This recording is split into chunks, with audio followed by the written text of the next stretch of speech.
Hai friend, apa itu delayed wealth syndrome? Kondisi ketika seseorang itu menunda membangun kekayaan dan baru sadar saat waktunya sudah tidak lagi cukup, friend. Ciri-cirinya adalah tidak mulai investasi sejak dini dan selalu merasa belum siap. Dan fokusnya biasanya hanya pada income aktif ya. Dan menunda karena merasa masih ada waktu.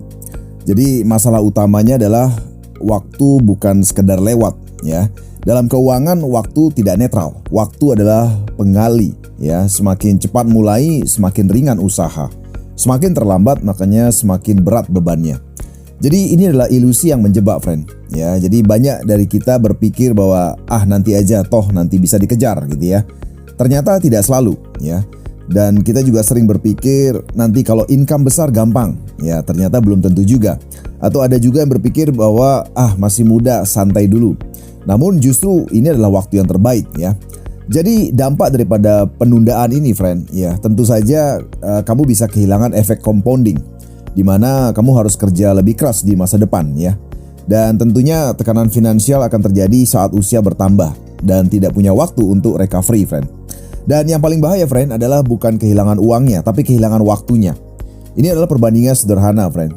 Ada orang A, dia mulai kecil di usia muda ya, sementara ada orang B mulai melakukan hal besar tapi terlambat. Hasilnya seringkali orang A menang, friend, karena waktu bekerja untuknya. Jadi kenapa banyak orang menunda, friend? Yang pertama adalah tidak merasa urgent. Ya, mungkin bisa saja kamu juga merasa seperti ini. Biasanya memang tidak merasa urgent karena tidak ada tekanan. Atau ada juga yang merasa bahwa fokus ke sekarang aja, ya bukan ke masa depan. Atau ada yang mungkin yang takut untuk salah memulai, ya akhirnya nggak mulai-mulai gitu, friend. Dan yang terakhir banyak yang terjebak kenyamanan, ya jadi terjebak dalam zona nyaman. Lalu bagaimana cara keluar dari delayed wealth syndrome? Tentu saja yang pertama adalah kamu harus mulai sekarang, friend, bukan nanti. Dan yang kedua, kamu tidak perlu sempurna ya. Kamu bisa mulai dari kecil. Karena dengan konsistensi akan menghasilkan hal besar, friend. Yang ketiga, friend, manfaatkan waktu, friend. Jadi jadikan waktu sebagai aset kamu. Yang berikutnya adalah mulai bangun kebiasaan.